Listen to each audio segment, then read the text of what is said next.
제가 읽겠습니다. 그러므로 너희는 크게 힘써 모세의 율법책에 기록된 것을 다 지켜 행하라. 그것을 떠나 우로나 좌우로나 치우치지 말라. 너희 중에 남아있는 이 민족들 중에 들어가지 말라. 그들의 신들의 이름을 부르지 말라. 그것들을 가리켜 맹세하지 말라. 또 그것을 섬겨서 그것들에게 절하지 말라. 오직 너희의 하나님 여호와께 가까이 가기를 오늘까지 행한 것 같이 하라. 이는 여호와께서 강대한 나라들을 너희 앞에서 쫓아내셨으므로 오늘까지 너희에게 맞선 자가 하나도 없었느니라.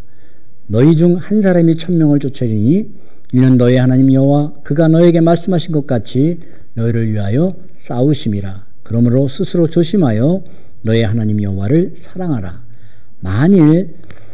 너희가 만일 돌아서서 너희 중에 남아있는 이 민족들을 가까이하여 더불어 혼인하며 서로 왕래하면 확실히 알라.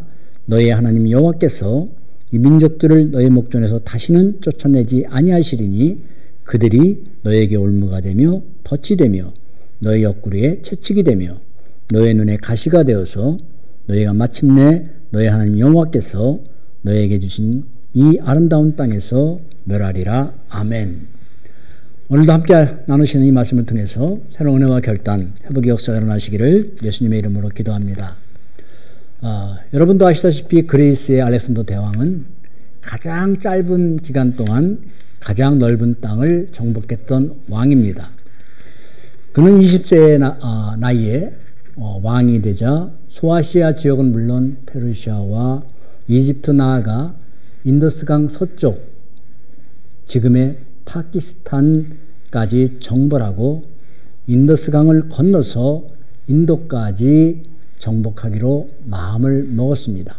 그 이유는 자신이 동쪽 대륙의 끝까지 정복해서 거기에 자신의 업적을 기린 그러한 기념비를 세우고 돌아오겠다는 그러한 꿈이었기 때문이었습니다. 그러나 아무리 강력한 군대를 가진 알렉산더라 할지라도 항상 자기 욕망을 향한 그러한 결과는 결국 헛되다는 사실을 남도 아닌 자신이 증명을 하고 세상을 떠났습니다. 33세의 젊은 나이에 그가 세상을 떠나면서 부하들에게 이렇게 유언을 합니다. 내 관을 짜서 나의 양손을 밖에 내놓을 수 있도록 구멍을 뚫고 양손은 하늘을 향하게 하라. 이것이 그토록 위대하다는 알렉산더 대왕의 마지막 유언이었습니다. 자신의 욕망을 이루기 위해서 모든 힘과 권력을 쏟았던 그의 인생이 얼마나 허무한가를 그 자신이 고백하며 떠나간 겁니다. 인생은 누구나 땅에서 엉켜진 손을 다 펴고 자신의 있는 모습 그대로 하나님 앞에 서게 됩니다. 이렇게 인생의 마지막 유언은 그의 인생의 결론을 말해주고 있는 겁니다. 하나님께서 모세를 출애굽의 지도자로 부르시고 그가 사명을 다한 후에 가나안 정복의 사명을 지금 여호수아에게 주셨습니다. 출애굽의 영 모세도 하나님의 품으로 가고 이제 가나안의 정복의 영 여호수아도 곧 하나님의 부름을 받기 직전에 있습니다. 여호수아 23장 1절은 이렇게 시작합니다. 여호와께서 주위의 모든 원수들로부터 이스라엘을 쉬게 하신 지 오랜 후에 여호수아 자신도 나이 먹고 늙은지라. 가나안 땅을 정복하고 안식을 취한 후에 세월이 지나면서 그분도 늙으셨다는 말씀입니다. 23장 14절은 보라 나는 오늘 온 세상이 가는 길로 가려니와 하면서 이제 여호수아 자신도 모든 사람들이 가는 그 죽음의 길 세상을 떠날 때가 됐다는 말씀입니다.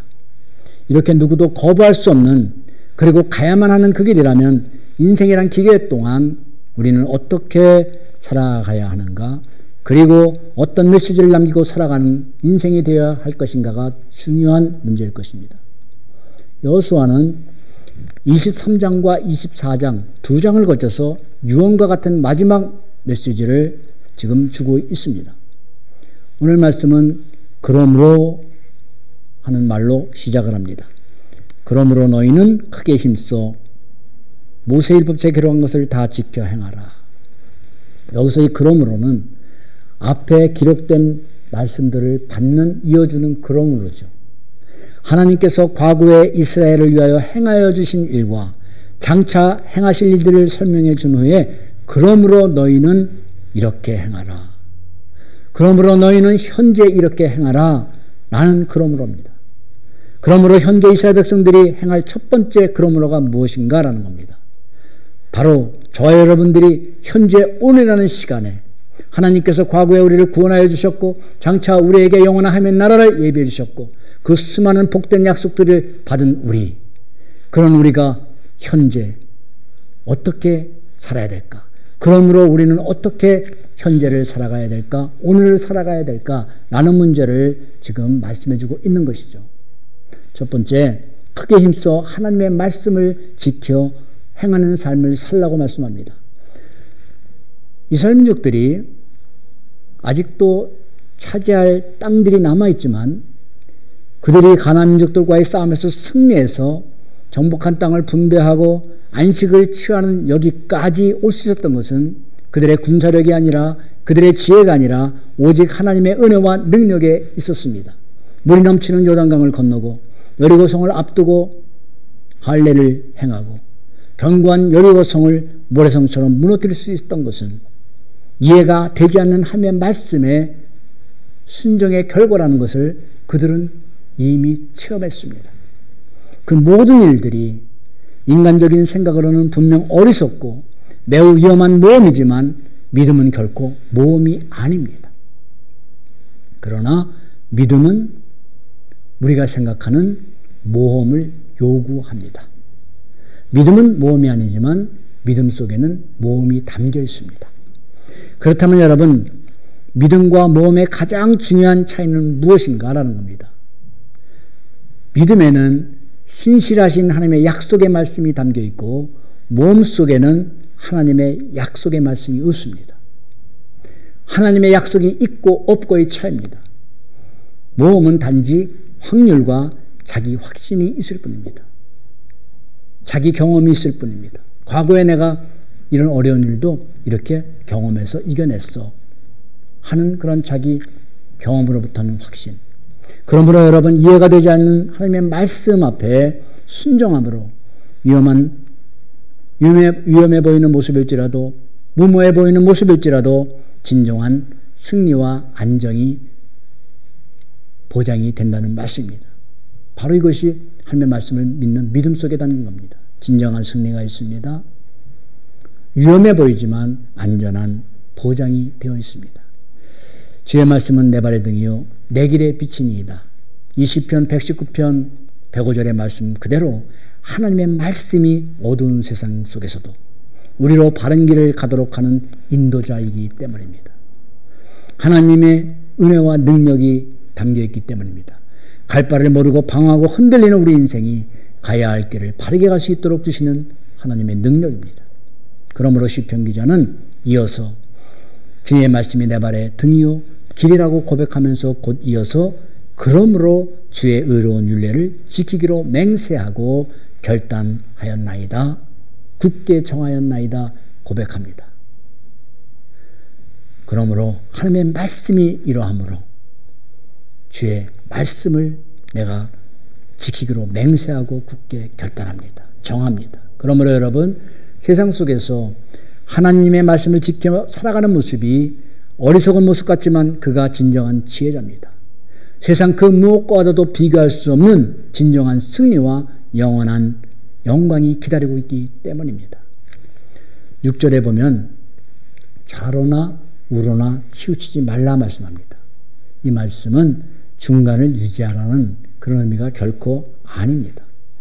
우리가 흔히 정치에서는 보수가 있고 또 진보, 그리고 그 중간에 중도라는 단어를 사용합니다. 그러나 중도라는 것은 사람들과의 관계에서와 세상의 논리에서 사용할 수 있는 그러한 의미입니다. 여호수아 1장 7절에 오직 마음을 강하게 하고 담대하여 나의 종 모세가 내게 명령한 그 율법을 다 지켜 행하고 우로나 좌로나 치우치지 말라. 그리하면 어디를 가든지 형통하리라. 동일한 말씀을 해주고 있습니다. 하나님께서 모세가 죽은 후에 여호수아를 휴게자로 세우시고 주신 말씀이에요. 오늘 여호수아가 하나님 앞으로 가기 전 이스라엘 백성들에게 주시는 동일한 말씀입니다. 저 여러분들도 형통한 인생을 살아가기를 원하지 않습니까? 누구나 원하죠. 그러나 성경이 말씀하는 형통은 결코 우리가 생각하는 것처럼, 세상이 생각하는 것처럼 세상 일이 원하는 대로 잘 되어가는 그것이 형통이 아니라, 요셉이 억울하게 감옥에 갇혔을 때도 하나님께서 그를 범사에 형통하게 하셨느니라. 이 말씀대로 어디서든지 어떤 상황에서든지 전능하신 하나님이 함께 하시는 것이 형통입니다. 어떤 일을 하든지 어떤 길을 가든지 우리를 통해서 하나님의 뜻을 이루는, 하나님의 뜻이 이루어지는 그 길이 바로 형통한 길입니다.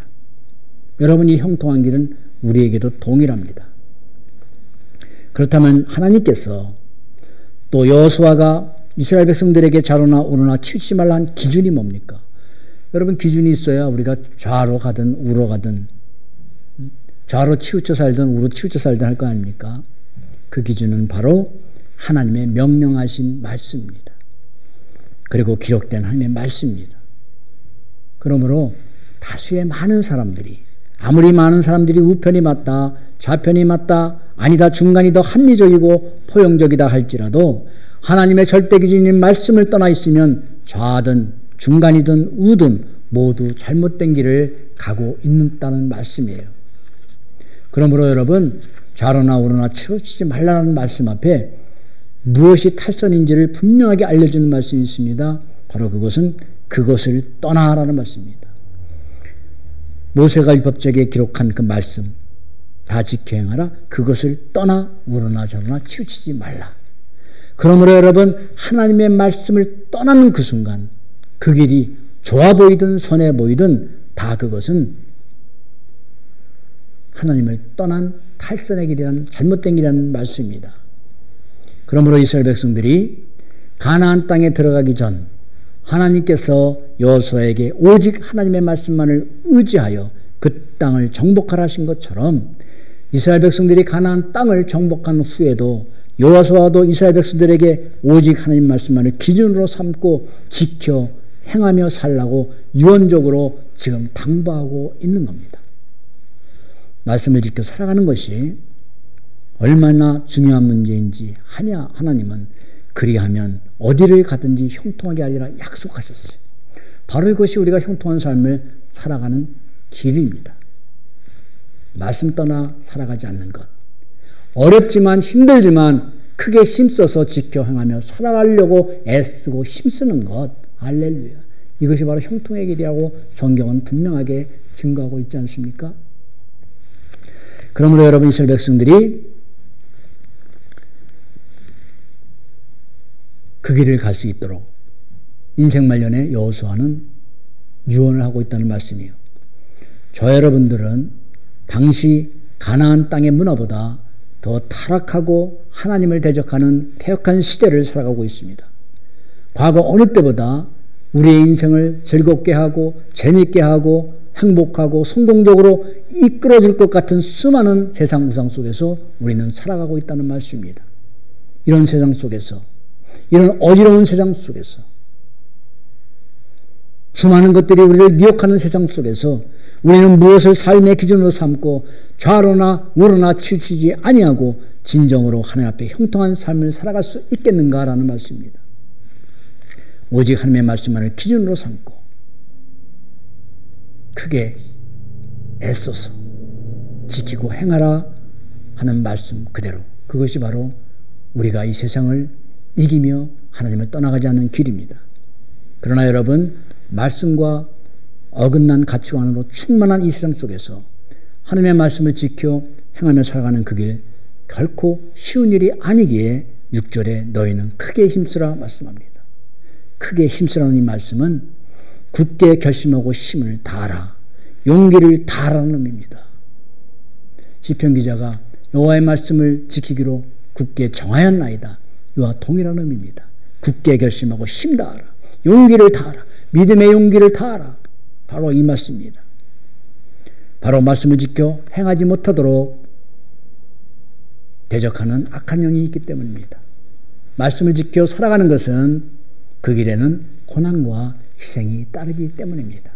이런 세상을 살아가면서 우리가 세상은 그럴지라도, 당신은 그렇게 말할지라도 하나님은 이러하시다, 하나님의 말씀이 이러하시다라고 고집하지 아니하고 세상과 적당히 타협하고 동화되어 세상 가치관 따라가면서 살면 손해 볼 일도 없고 세상과 부딪힐 일도 없습니다. 하나님의 말씀을 지켜 행하기에 힘쓸 필요도 없습니다. 그러나 하나님 백성들인 저와 여러분들이 세상과 구별된 정체성을 잃어버리면 우리 마태복음 5장의 소금의 비유에서 말씀하지 않습니까? 5장 13절에 너희는 세상의 소금이니 소금이 만일 그 맛을 잃어버리면 무엇으로 짜게 하리요? 후에는 아무 쓸데없이 다만 밖에 버려져서 사람들에게 밟히느니라. 여러분, 소금이 짠맛을 잃어버리면 무슨 소용이 있겠습니까? 버려버리는 겁니다. 지나가는 사람들이 그냥 밟고 지나가는 겁니다. 아무 가치 없는 인생이 되고 하나님 앞에 오히려 무가치한 인생이 되어버리고 세상 사람들에게 밟히고 조롱당하는 모습이 되고 말 것이다라는 말씀입니다. 여러분, 우리가 보고 듣게 되지 않습니까? 하나님의 교회가 교회다움을 잃어버릴 때, 세상과 구별됨을 잃어버릴 때 세상은 교회를 조롱하지 않습니까? 영광스러운 모습이 아니라 부끄러운 모습으로 나타나지 않습니까? 그러므로 하나님의 자녀라는 정체성 결코 잃어버리지 않고 살아가도록 세상 우상을 섬기며 살아가지 말라고 여호수아는 당부하고 있습니다. 여러분, 기독교를 대적하는 가장 큰 세력이 무엇 같습니까? 좀 더 구체적으로 말씀드리자면 주님의 교회를 공격하고 하나님 자녀의 정체성을 잃어버림으로써 교회의 영광과 능력을 잃어버리도록 하는 가장 큰 세력이 무엇인가라는 말씀입니다. 하나님의 자녀로서의 그런 하나님의 말씀을 지켜 행하고 살아가는데 가장 큰 방해 세력이 무엇인가라는 말씀입니다. 이슬람교입니까? 아니면 다른 종교들? 아니면 공산주의자들입니까? 오늘날 영적 전쟁의 가장 선두에서 성도와 주님의 교회를 공격하는 선봉장은 바로 세속화라는 눈에 잘 띄지 않는 세력입니다. 적같이 보이지 않으면서도 가장 우리의 신앙을 치명적으로 공격하는 대적입니다. 바로 세속화입니다. 세상과 동화되어 살아가는 그러한 모습입니다. 그러므로 여러분, 여호수아는 이스라엘 지도자들에게 가나안 족속들과의 관계에 대해서 단호하게 당부하며 명령하고 있습니다. 7절에 너희 중에 남아있는 이 민족들에게 들어가지 말라. 그들과 함께하지 말라는 겁니다. 섞여 살지 말라는 겁니다. 혼합되지 말라는 겁니다. 그들의 신앙의 신들의 이름을 부르지 말라. 그것들을 가리켜 맹세하지도 말라. 섬기면서 절하지도 말라. 그들이 섬기는 우상 바라보지도 말라라는 말씀이에요. 여러분, 이렇게 임종을 앞둔 인생 말년에 이스라엘 백성들이 하나님의 은혜로 가나안 땅에 들어와 살면서 온갖 우상을 섬기는 그러한 가나안 족속들과 구별된 삶을 살지 아니하고 그들과 동화되어 살아가는 모습을 걱정하고 유언하고 있는 겁니다. 그것은 단지 삶의 모습의 문제가 아니라 결국 그들이 섬기는 우상을 섬기며 살도록 하는 심각한 영적 문제이기 때문이라는 말씀입니다. 심각한 문제예요. 저와 여러분들이 세상을 살아가면서 세상과 구별되지 못한 삶 살아갈 때, 세상과 동화되어 살아갈 때, 세상의 가치관대로 살아갈 때 그것이 단지 삶의 모습으로 끝나는 것이 아니라 저와 여러분들의 영적인 문제에 심각한 문제를 야기화시킨다는 말씀이에요. 결국 하나님이 계셔야 할 자리에 세상 우상이 자리 잡게 되고 몸은 교회에 나와 앉아 있지만 우리의 마음의 중심에는 여전히 세상 우상이 왕처럼 자리 잡고 있다는 말씀입니다. 심각한 영적인 문제이기 때문이에요. 그러므로 여러분, 이 문제가 이토록 중요하기에 12절에 다시 말씀하는 겁니다. 너희가 만일 돌아서서 너희 중에 남아있는 이 민족들을 가까이 하여 더불어 혼인하며 서로 왕래하면, 그들과 혼잡해지면 말씀하시면서 그 결과가 어떤지를 13절에 말씀하고 있는 겁니다. 13절에 확실히 알라 하시면서 두려운 경고의 말씀을 주시고 있는 겁니다. 하나님의 백성이라는 정체성을 잃어버리고 세상과 동화되어 살아갈 때 잠시는 편하게 해주고 이익을 줄지 몰라도 비록 그 결과가 바로 나타나지 않을지라도 그것이 자신을 묶어버리는 올무가 되고 고통을 주는 채찍이 되고 찌르는 가시가 되어서 하나님이 은혜로 주신 모든 것들을, 그 풍성한 것들을 잃어버리고 결국 심판을 받게 된다라는 말씀입니다. 그것을 너희가 확실히 알라 라고 말씀하는 겁니다. 오늘 우리에게도 경고하고 있는 겁니다. 이렇게 살면 우리도 어떻게 될 것인가를 확실히 알라. 16절에도 재차 강조하고 있어요. 그 결과가 어떤지. 너희가 속히 멸망하리라. 너희에게 주신 아름다운 땅에서 너희가 속히 멸망하리라. 여러분, 결과는 하나님의 진노와 멸망입니다. 여러분, 하나님께서 그 아름다운 땅을 주셨어요. 만약에 거기서 아름다운 땅을 주셨다고 거기서 하나님의 은혜를 찬양하고 감사하며 하나님의 그 주시는 풍요 속에서 살아간다면 얼마나 좋겠습니까? 그러나 주신 그 아름다운 땅에서 멸망을 당한다면, 여러분, 그러므로 저와 여러분들이 살아가면서 중요한 것은 뭐냐면 내가 살고 있고 내가 누리고 있는 것이 얼마나 풍요하고 아름다운가가 중요한 게 아니라 바로 그 아름다운 가운데서도 하나님의 진노를 받는다면, 내가 풍성한 물질을 가졌음에도 풍요를 가졌음에도 누리고 있음에도 결국은 그 안에서 하나님의 심판이 임한다면 무슨 소용이 있겠습니까? 그 아름다운 땅이 무슨 소용이 있겠으며 우리가 누리고 있는 그 풍요가 무슨 소용이 있겠다 이 말씀입니다. 그러나 비록 척박한 벌판에 있는 것처럼 힘들고 어려운 상황에 있지만 하나님이 함께 하시며 하나님의 뜻을 이루어가는 길이라면 할렐루야, 그것이 진정 성공한 인생이고 형통한 인생 아니겠습니까, 여러분? 사랑하는 여러분, 온갖 우상이 넘쳐흐르는 이 세상을 살아가면서 우리가 흔히 하는 반응이 있습니다. 이 정도쯤이야 뭐, 그죠? 믿는 사람들도 다 이렇게 하며 살아가는데 뭐 나만 유별나게 세상을 살아가야 하나? 그러면 내 손해지 뭐. 자꾸 하며 주님이 십자가를 통해 주신 은혜와 축복과 영광과 권세를 세상에 넘겨주다 보면 우리 자신도 모르는 사이에 그의 인생은 점점 더 가까이 하나님의 은총 앞으로가 아니라 진노 앞으로 나아가게 됩니다. 이 정도야 뭐 하는 그것 때문에 하나님이 주시는 진정한 풍요를 잃어버리는 우매한 인생이 되고 만다는 말씀입니다. 여러분, 이 정도는 뭐 하는 것이 우리가 보기에는 크게 하나님을 대적하는 것 같지도 않고 큰 불신앙 같지도 않습니다. 그러나 그 이 정도는 뭐가 결국에는 어떻게 돼요? 바로 하나님의 심판대 앞에 서게 돼요. 진노 앞에 서게 돼요. 우리가 누리고 있는 그 하나님이 주신 모든 은사 원청들을 잃어버리게 된다 이 말씀입니다.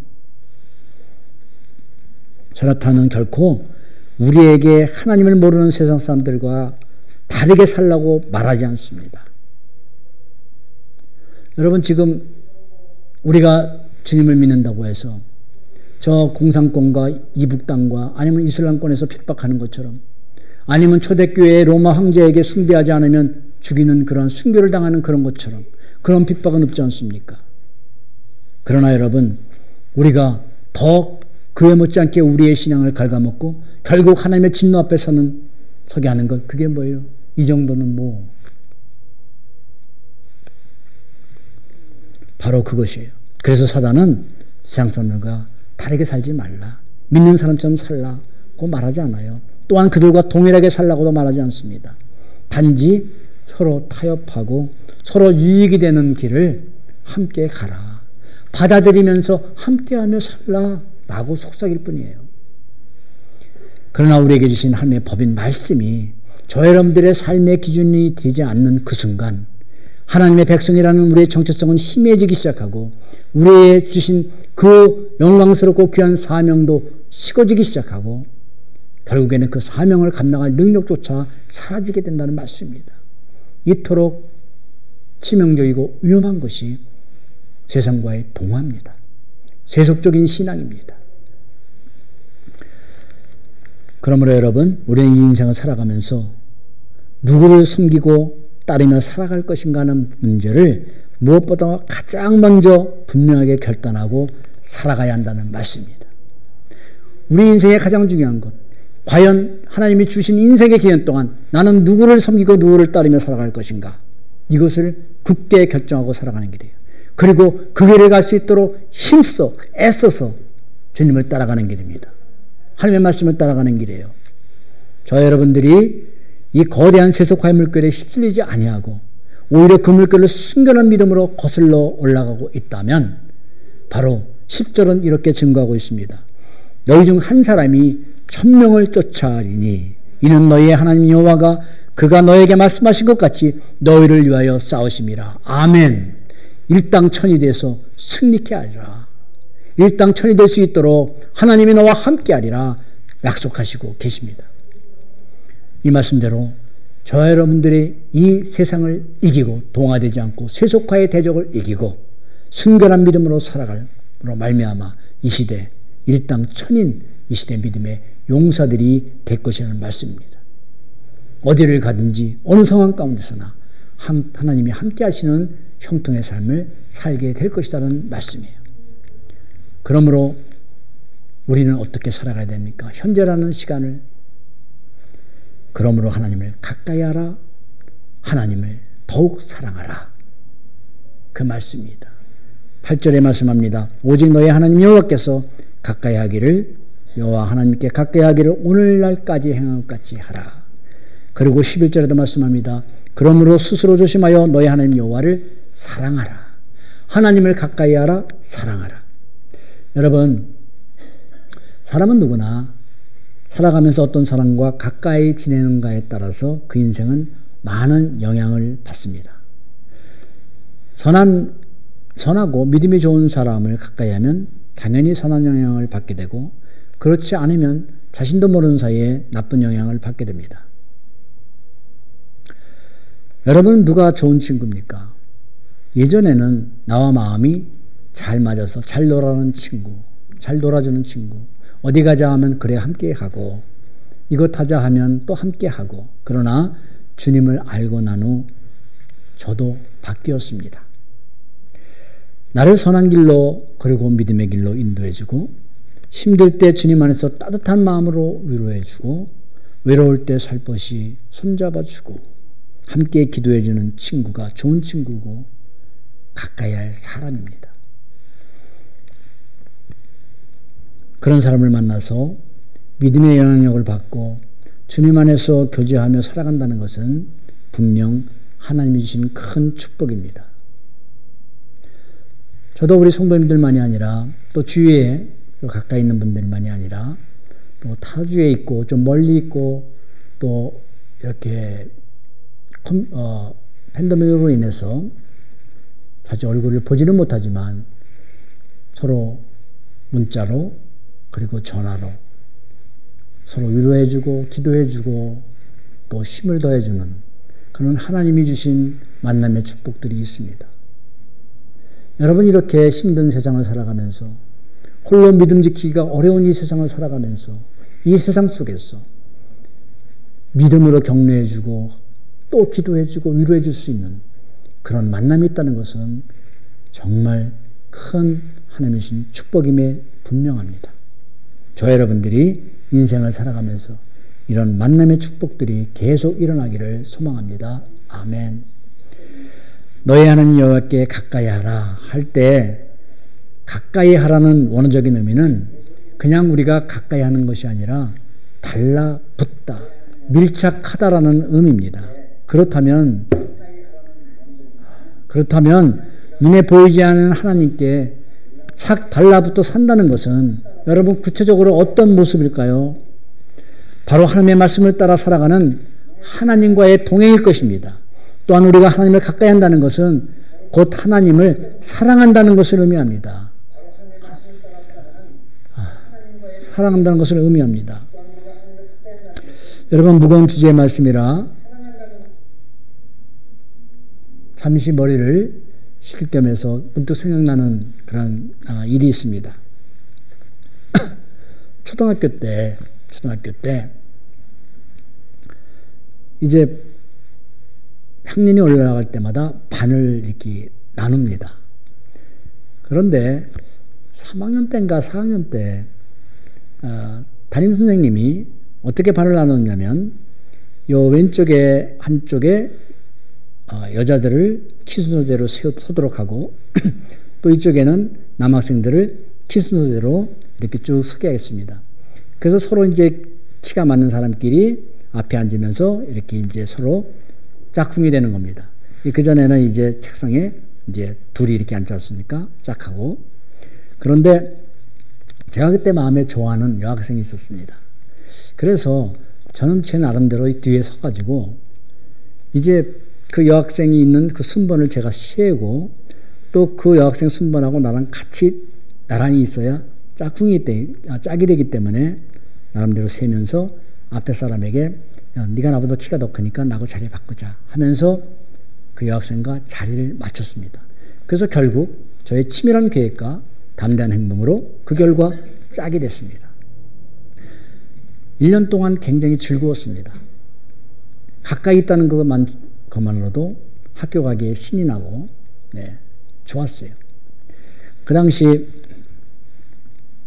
저희 어머니가 백화점에서 작은 그런 어떤 선물용품도 팔고 어떤 이런 옷까지도 좀 팔고 하는 그런 장사를 하셨는데 진열장에 그 한국 고무신이 조그마한 모양으로 손가락만한 모양으로 예쁘게 칠해져서 만든 고무신이 있었어요. 2개가. 근데 그것을 제가 슬쩍 했습니다. 하고 이제 그게 빈자리가 되니까 고기를 채워놓으려고 다시 배열을 잘 해놨어요. 그리고 그것을 제가 갖다 줬습니다. 너무너무 좋아했어요. 예쁘다고. 여러분 이렇게 지금 생각하면은 참 무슨 얘기지만 그래도 그때는 아주 저한테는 그 여학생과 짝이 되는 것이 저한테는 아주 심각한 문제였습니다. 중요한 문제였습니다. 이렇게 여러분 우리가 누구를 가까이 한다는 것은 내가 좋아하기 때문에 가까이 하는 겁니다. 사랑하는 사람하고는 헤어지기가 싫은 것처럼 바로 가까이함의 친밀도의 농도는 사랑의 농도와 비례한다는 거죠. 여러분 하나님께서 우리를 얼마나 가까이하고 사랑하셨으면 십자가에서 자기 몸 버려서 우리와 멀리서 떨어져서 동행하는 것이 아니라 우리 안에 성령님으로 임하셔서 우리와 함께 하시겠습니까? 그럼에도 저와 여러분들은 하나님께 어떻게 합니까? 적당한 거리를 두고 너무 하나님께 주님께 가까이 가고 말씀으로 가까이 가서 하나님이 원하신 대로 살면 진정한 동행에 살면 너무나 힘들고 부담이 되고 손해가 나고 그래서 우리는 어떤 모습으로 살아갑니까? 입으로는 주님 사랑합니다. 온 마음 다해 찬양하면서도 우리의 삶은 일정 거리를 두고 따라가지 않습니까? 여러분 그것은 가까이 하는 것이 아니라는 거죠. 가까이 하는 것은 달라붙으라는 말씀입니다. 주님과密着하여 살라는 말씀입니다. 그것은 그렇지 않으면 주님과의 진정한 동행이 아니라는 말씀입니다. 여호수아는 하나님께 가까이 하라 당부를 하고 있죠. 그렇다면 여러분 그리고 여호와를 하나님을 사랑하라 11절에 말씀하고 있습니다. 그렇다면 저와 여러분들이 눈에 보이지 않는 하나님을 사랑한다는 것을 증거를 무엇으로 나타낼 수 있겠습니까? 성경은 분명하게 증거합니다. 요한복음 14장 21절에 나의 계명을 지키는 자라야 나를 사랑하는 자니 나를 사랑하는 자는 내 아버지도 사랑할 것이요 나도 그를 사랑하여 그에게 나를 나타내리라. 아멘. 중요한 말씀입니다. 하나님을 사랑한다는 증거 하나님 말씀 지키며 살아가는 것이다. 동시에 하나님의 사랑을 받는 비결 또한 하나님의 말씀을 지키며 살아가는 삶이다. 나아가 내 삶 속에서 살아 역사하시는 하나님을 체험하며 증거하는 삶, 그 또한 하나님 말씀 앞에 순종하기를 힘쓰며 살아가는 삶이다. 라는 것을 얘기해 주세요. 여러분, 저와 여러분들의 삶 속에 하나님이 역사하시는 것을 나타내시고 싶으십니까? 그런 능력 있는 삶을 살아가기를 원합니까? 아멘. 우리는 누구나 원합니다. 성도라면 누구나 원합니다. 그러나 하나님을 사랑하고 말씀을 지키면 나도 그를 사랑해서 그에게 나를 나타내리라. 이 말씀처럼 하나님의 말씀을 순종하며 살아가면 하나님의 살아계신 내 삶 속에서 역사하신 하나님을 증거해 보시겠다라고 약속의 말씀을 주신 겁니다. 아멘. 이런 여호수아의 유언적인 간절한 당부에도 이스라엘 백성들은 어떻겠습니까? 그들은 이 말씀을 마음에 새기고 살지 않았습니다. 그 결과 15절에 너희 하나님 여호와께서 말씀하신 선한 말씀이 너희에게 임한 것 같이 여호와께서 모든 불길한 말씀도 너희에게 임하게 하사. 무슨 말씀입니까? 너희를 인도하고 보호하고 함께한다는 그 선한 말씀을 이루신 것처럼 그 말씀만 이루시는 것이 아니라 이렇게 행하지 않으면 너희를 심판하리라 멸망하리라라는 그 불길한 말씀도 하나님은 이루신다는 것을 깨닫고 살아가라는 말씀이에요. 이 말씀을 그들은 마음에 새기고 살아가지 않아서 그 결과 심판을 받고 말았던 겁니다. 여러분, 우리에게도 동일하죠. 하나님의 말씀은 저와 여러분들에게 약속하신 선하신 말씀만 이루는 것이 아니라 진노와 심판이라는 불길한 말씀도 이루시는 하나님이심을 겪고 결코 잊지 말고 살아가야 됩니다. 지금의 여러분, 우리가 살아가는 시대가 어떤 시대입니까? 베드로 사도가 말씀하지 않습니까? 만물이 가까이 왔으니 그러므로 정신을 차리고 근신하여 기도하라. 이런 때예요. 아멘. 만물의 마지막이 가까웠다. 지금은 얼마나 가까이 왔겠습니까? 정신 바짝 차리고 살라. 말씀으로 깨어있지 않으면 우리도 모르는 사이에 세상과 동화돼서 이스라엘 백성들처럼 멸망받고 만다. 하나님을 가까이 하고 사랑하면서 기도로 깨어 살라. 이 말씀이죠. 사랑하는 여러분, 그러므로 여러분 믿음의 승리는 거창한 곳에 있지 않습니다. 위대한 업적에 있지 않습니다. 일상적인 삶의 작은 부분에서 일어납니다. 많은 사람들이 용납하는 작아 보이는 문제 앞에서 때로는 그것이 이 세상을 살아가는 지혜 아닌가 당연하게 여겨지는 문제 앞에서 오직 하나님의 말씀이 기준되어 살아갈 때 그것이 진정한 승리와 형통의 삶임을 믿습니다. 아멘. 결국 말씀과 순종을 떠나서는 어떤 승리의 신앙생활도 할 수 없다는 결론입니다.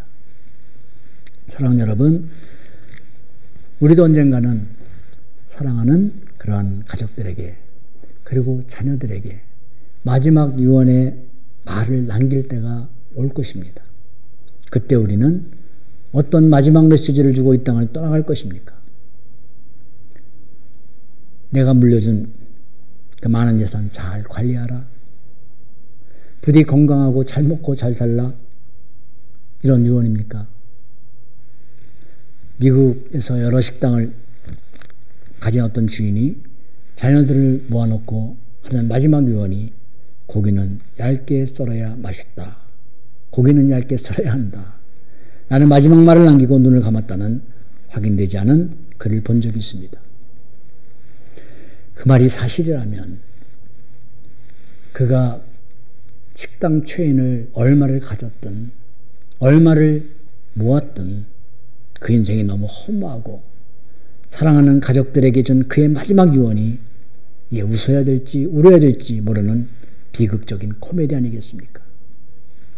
어쩜 우리도 하나님의 말씀을 떠나 산다면 아무 가치 없는 마지막 메시지를 주고 주님 앞에 서게 될 것입니다. 여러분 마음에 새기십시다.